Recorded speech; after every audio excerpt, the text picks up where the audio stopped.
Online education academy में खुश आमदीद। अस्सलाम वालेकुम। Mohammad Bilal headmaster school education department से मुखातिब हूँ।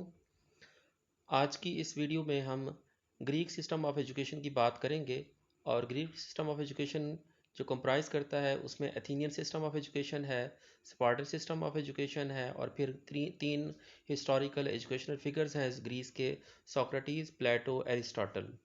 तो इस वीडियो के पहले पार्ट में हम एथेनियन सिस्टम ऑफ एजुकेशन की बात करेंगे। Athenian is derived from Athens. Athens यूनान का एक मशहूर शहर था और ये उस एंशंट ग्रीस में ये एक डेमोक्रेटिक सिटी था। वहाँ पे जमहूरियत थी, इलेक्टेड पीपल जो है वो वहाँ पे आते थे, लोग उनको इलेक्ट करते थे इलेक्शंस के ज़रिए और वहाँ पे वो गवर्नमेंट करते थे। और ये बात है 5 सेंचुरी बीसी की, यानी आज से 2500 साल पहले की बात है। ग्रीक सिस्टम ऑफ एजुकेशन जो था वो ज़्यादातर इन्फ्लुएंस था सोफिस्ट से, प्लेटो से और सोक्रेटिस से।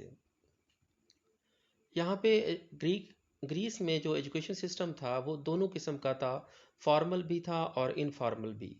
फॉर्मल एजुकेशन आप जैसा जानते हैं कि फॉर्मल एजुकेशन सिस्टम वो सिस्टम होता है जिसमें एक पब्लिक स्कूल के अंदर, एक चार दीवारी के अंदर, एक प्रॉपर प्लेस के अंदर एजुकेशन इम्पार्ट की जाती है और ये एजुकेशन हायर ट्यूटर के ज़रिए भी इम्पार्ट की जा सकती है। ऐसा उस्ताद जिसको पैसे देकर या तनख्वाहदार टीचर भी पब्लिक के बच्चों को पढ़ाता है। इस सिस्टम ऑफ एजुकेशन को जो एक फॉर्मली एक प्रॉपर प्लेस के अंदर इम्पार्ट किया जाता है वो फार्मल एजुकेशन सिस्टम होता है।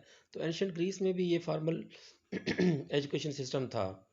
इसके अलावा वहाँ पे इनफॉर्मल एजुकेशन सिस्टम भी एग्जिस्ट करता था जो कि अनपेड टीचर्स जो है ना वो इम्पार्ट करते थे या पब्लिक सेटिंग में जो इम्पार्ट की जाती है विदाउट एनी फॉर्मल बाउंड्रीज़, किसी ख़ास स्कूल या इहाते के बगैर पब्लिक गैदरिंग्स के अंदर जो एजुकेशन सिस्टम एजुकेशन इम्पार्ट की जाती है वो इनफॉर्मल एजुकेशन कहलाती है। तो एंशंट ग्रीस में ये फॉर्मल इनफॉर्मल दोनों किस्म की एजुकेशन इम्पार्ट की जाती थी। ग्रीस की जो एजुकेशन सिस्टम था एथेंस के अंदर, वो holistic development of the child पे डिपेंड करता था। यानी बच्चे को हर लिहाज से, स्टूडेंट को, माइंड को, बॉडी को, उसकी इमेजिनेशन को हर लिहाज से उसको ट्रेन किया जाए। एथेनियंस जो है वो म्यूज़िक को, लिटरेचर को, डांस को भी बहुत ज़्यादा अहमियत देते थे। इसके अलावा नेचुरल साइंसेज हैं, बायोलॉजी है, केमिस्ट्री है, फ़िलासफ़ी, रिटोरिक्स यानी बातचीत का फ़न, इसको भी एथेन सिस्टम ऑफ एजुकेशन में इम्पोर्टेंस दी जाती थी। एथेनियन सिस्टम ऑफ एजुकेशन का जो सिस्टम था वो एलिमेंट्री एजुकेशन से शुरू होता था और एलिमेंट्री एजुकेशन जो है वो 7 साल की उम्र से इम्पार्ट की जाती थी। 7 साल तक बच्चा जो है वो वालदैन के पास रहता था, उन्हीं के पास जो है जो मॉरल एजुकेशन जो है वो हासिल करता था, अखलाकी तालीम। और 7 साल के बाद जो है वो फार्मल एजुकेशन एक प्रॉपर सिस्टम के अंदर उसको इम्पार्ट की जाती थी और that was called elementary education. Elementary education के अंदर बच्चे को लिटरेसी, न्यूमरेसी सिखाई जाती थी, उसको लिखना और पढ़ना सिखाया जाता था। उसके अलावा उसको बेसिक मैथमेटिक्स सिखाई जाती थी कि गिनना कैसे है। इसके अलावा अल्फाज लिखना और जो रीडिंग और राइटिंग थी वो जिस तरह से ट्रेडिशनल बच्चे को लैंग्वेज सिखाई जाती है कि पहले बच्चे को हरूफ तहज्जी सिखाए जाते हैं, फिर आवाज़ें सिखाई जाती हैं, सिलेबल सिखाए जाते हैं, देन वर्ड फॉर्मेशन होती है और बाद में सेंटेंसेस तक उसको लाया जाता है। तो एथेंस के अंदर भी बच्चे को इसी तरह से रीडिंग एंड राइटिंग सिखाई जाती थी और रीडिंग और राइटिंग जो है उनको बैक वक्त सिखाई जाती थी। जैसे यानी एप्पल लिखना सिखाया जाता था तो साथ में बोलना भी सिखाया जाता था। यानी जैसे हम आज भी ए जो है वो बच्चे को बताते हैं कि ये ए है और साथ में उसको हम लिखना भी सिखा रहे होते हैं। तो एथेंस के अंदर भी इसी तरह से एजुकेशन जो है वो इम्पार्ट की जाती थी। जब बच्चे जो है वो रीडिंग करना सीख लेते थे तो फिर बाद में उनको पोएट्री दी जाती थी, ऐसे वर्क्स दिए जाते थे जिनको वो याद करें और पढ़ें। यानी पहले उनको लिखना और पढ़ना सिखा दिया जाता था, फिर बाद में उनको हायर जो है ना वो स्टडीज़ की तरफ, पोएट्री एंड हायर सब्जेक्ट्स की तरफ उनको लगाया जाता था। एथिन सिस्टम ऑफ एजुकेशन का जो पोस्ट एलिमेंट्री पार्ट था, यानी एलिमेंट्री एजुकेशन के साथ साथ उनको जिम्नेज़ियम की तालीम दी जाती थी ताकि उनके बच्चे जो हैं वो फिज़िकली फ़िट हों। और वो ये फ़िज़िकल फ़िटनेस उस दौर में एक्सट्रीमली इम्पॉर्टेंट थी क्योंकि वो ऐसा दौर था जब ग्रीस को इंटरनली भी और एक्सटर्नली भी ख़तरात होते थे कि अंदर से भी उनको रिस्क्स होते थे, सिक्योरिटी रिस्क्स होते थे, और बाहर भी जो उस वक्त का ग्रीस था उसको उस वक्त की पर्शियन गवर्नमेंट से, फ़ारस की गवर्नमेंट से ख़ुसूसन बहुत ख़तरा होता था। उस वक्त की ये दो सुपर पावर्स थी, समझ लें कि ग्रीस और फ़ारस।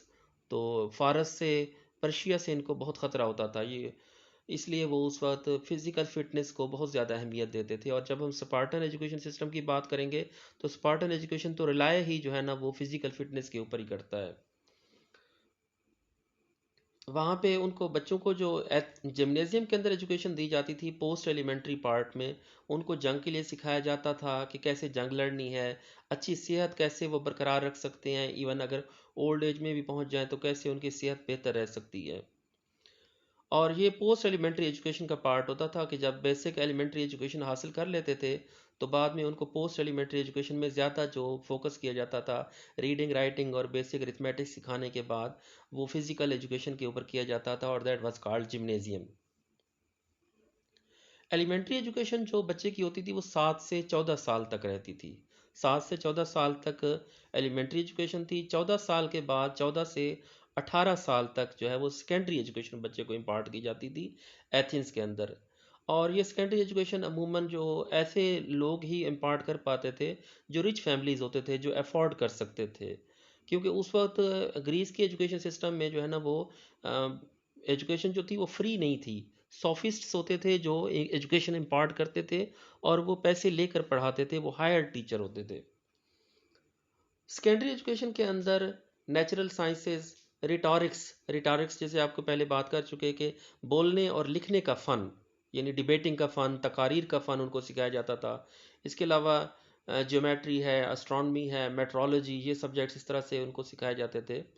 एथेंस एथेनियंस ये बिलीव करते थे कि एक बच्चे की जो इंटेलेक्चुअल एजुकेशन है वो उसकी शनाख्त का लाजमी हिस्सा है, और बच्चा उस वक्त शोहरत हासिल कर सकता है जब उसके पास बेटर एजुकेशन होगी। अब ये एलिमेंट्री एजुकेशन आपको मैंने पहले बताया कि 7 से 14 साल तक थी। 14 से 18 साल तक जो है वो उनको सेकेंडरी एजुकेशन दी जाती थी। सेकेंडरी एजुकेशन के बाद जो है उनके पास उनको एफएबे की एजुकेशन दी जाती थी। एफएबे की एजुकेशन होती थी 18 से 20 साल तक। एफएबे stands for compulsory military education. लाजमी फ़ौजी तालीम दी जाती थी, फ़ौजी तरबियत दी जाती थी 18 से 20 साल तक। दैट इज़ कॉल्ड एफएबे। और एफएबे के बाद ऐसे स्टूडेंट्स जो अच्छे इंटेलेक्चुअल्स होते थे और रिच फैमिली से बिलोंग करते थे तो वो बाद में पोस्ट सेकेंडरी एजुकेशन को भी कंटिन्यू करते थे। एफएबी भी पोस्ट सेकेंडरी एजुकेशन के अंदर ही आ जाता है। और ये 18 से 20 साल के दौरान जो है कंपलसरी मिलिट्री एजुकेशन के बाद एक स्टूडेंट को एक कंप्लीट जो है ना वो तालिब कंप्लीट एजुकेशनिस्ट समझा जाता था कि वो मुकम्मल तालीम कर चुका है। लेकिन बाद में भी तालीम का सिलसिला एथेंस के अंदर जारी रहता था, और एथेंस जो है वो इंटेलेक्चुअल एजुकेशन को, जहनी तरबियत को जिस्मानी तरबियत के साथ साथ बराबर अहमियत देते थे। एथेंस के अंदर वोकेशनल एजुकेशन भी नज़र आती है।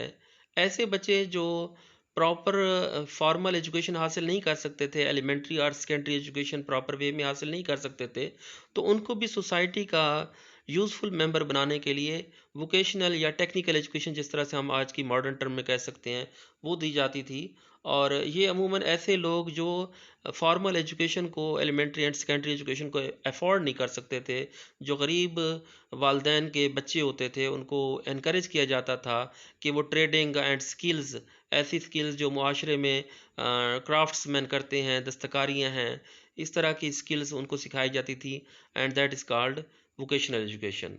तो यहाँ तक हमने बात की एथेनियन सिस्टम ऑफ एजुकेशन की। अगली वीडियो में हम बात करेंगे स्पार्टन सिस्टम ऑफ एजुकेशन के बारे में।